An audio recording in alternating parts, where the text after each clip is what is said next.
Olá pessoal, sejam bem-vindos. Vamos conversar um pouquinho sobre o atrito? Atrito que é uma força de contato.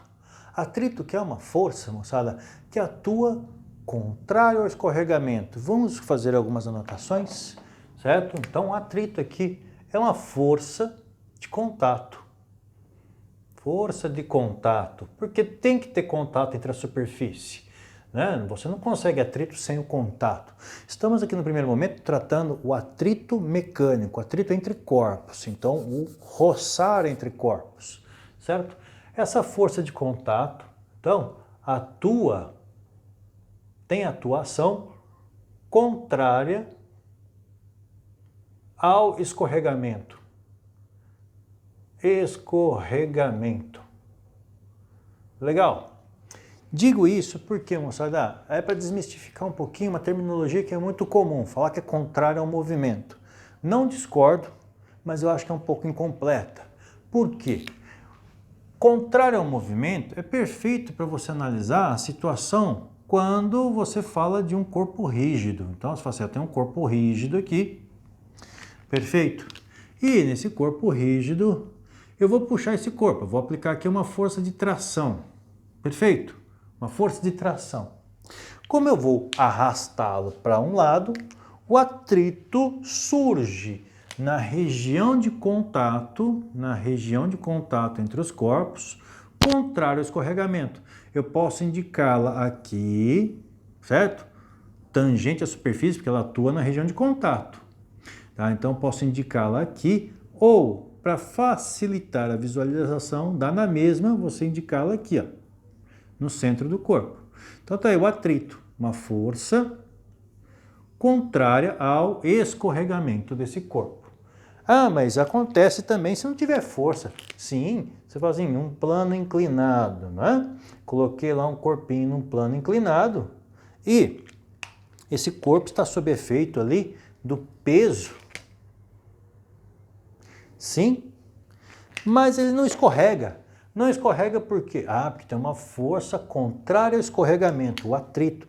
Então, é uma força contrária ao escorregamento, chamada atrito. Mas existe uma força puxando esse corpo, não é? Não está evidente, mas está ali. Quem que é? É a componente do peso aqui, ó. Né? Quando nós já estudamos aí o plano inclinado, nós conversamos que o peso pode ser decomposto em uma componente aqui, ó, Px, certo? E uma componente Py. Alguns chamam de peso na tangencial e peso na direção normal, Pt e Pn, beleza?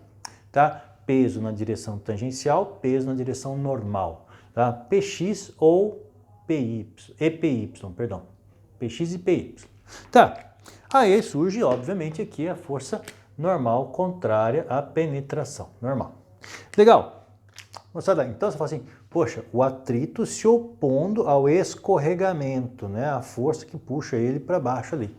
Sim, tá bom? Tem peso normal aqui? Também, ó. Nós podemos falar aqui de uma força peso e de uma força normal. Peso e de uma força normal. Sim, elas estão presentes, mas elas se anulam e não interfere no movimento do corpo, tá? Agora, moçada, legal, isso para corpos rígidos, mas se eu tenho um corpo que tem partes móveis, o corpo humano, certo? Ou o carro, né? O carro, ele tem a sua rigidez, mas os pneus têm um movimento livre do movimento do carro. Então, quando o carro anda, o pneu está no movimento no sentido oposto. Não entendi essa não. Já foi, inclusive, questão do Enem, moçada. Uma pessoa sobe, uma pessoa está subindo, perfeito? Está subindo uma rampa, certo? A pessoa, então, tem um movimento aqui para frente, está subindo a rampa. Então, aqui é o sentido de movimento. Mas o que acontece? A pessoa está em movimento subindo e os pés dessa pessoa vai receber atrito, graças ao atrito que não vai acontecer escorregamento. Mas para onde vai atuar esse atrito? O atrito é uma força contrária ao escorregamento. A pessoa para subir, para empurrar, para levar o corpo dela para frente, a perna tem que ficar para trás. Então a pessoa para ir para frente, empurra a perna para trás. Ora, se a perna dela, ao ser empurrada para trás, a tendência de escorregamento é para trás. Quem já tomou algum deslize aí por causa de chinelo ou por causa de sapato liso, né, percebe que muitas vezes vai andar e dá uma patinada.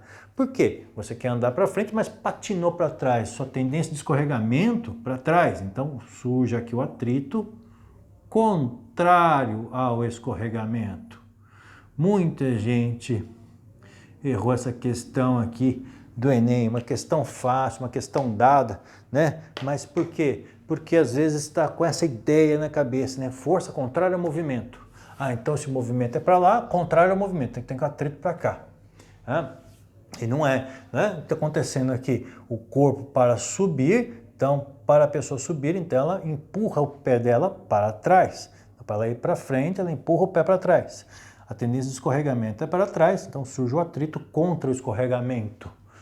A mesma coisa no carro, né? Então você fala assim, como que acontece nos carros? Então eu tenho lá o carro que é chamado de tracionado, ou tração dianteira ou tração traseira.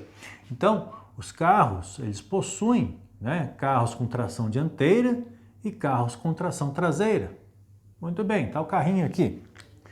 Vamos, no primeiro momento, identificar o carro com tração dianteira, né? Que é a maioria dos carros no Brasil. Tração dianteira. Então o carro está se movimentando para a direita aqui, movendo-se para a direita. Para o carro se mover para a direita, a roda da frente, que é a roda de força que está ligada ao motor, para o carro ir para a direita, a roda tem que girar, certo? E nesse giro, a tendência de escorregamento dela é para onde? Olha só, né? Ela tem que girar para esse lado, para o carro ir para frente. Perfeito? Então a tendência de escorregamento é para trás. Surge o atrito aqui, contrário ao escorregamento, o atrito na roda da frente. E a roda de trás, que apenas é uma roda que gira livremente, não tem força do motor atuando sobre ela. Então, ela gira para trás por causa do atrito, né?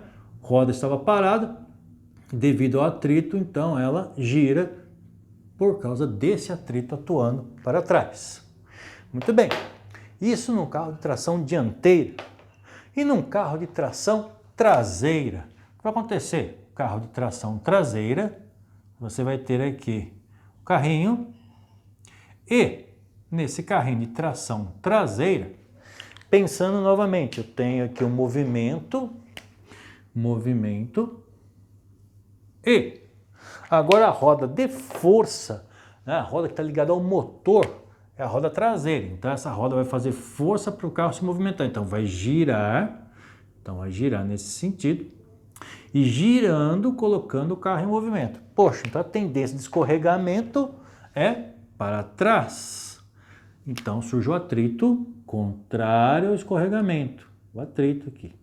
A roda da frente é uma roda livre, então quer dizer, o atrito com o chão é que faz ela girar. Então aqui o atrito na roda dianteira.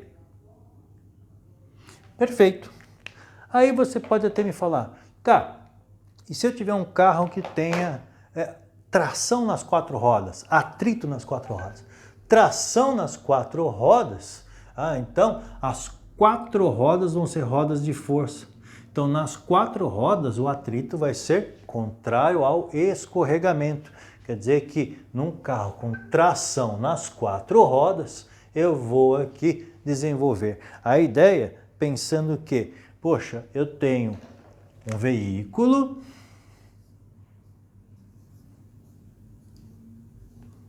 e esse veículo tem as quatro rodas sofrendo força, ou ainda sob efeito de força do motor.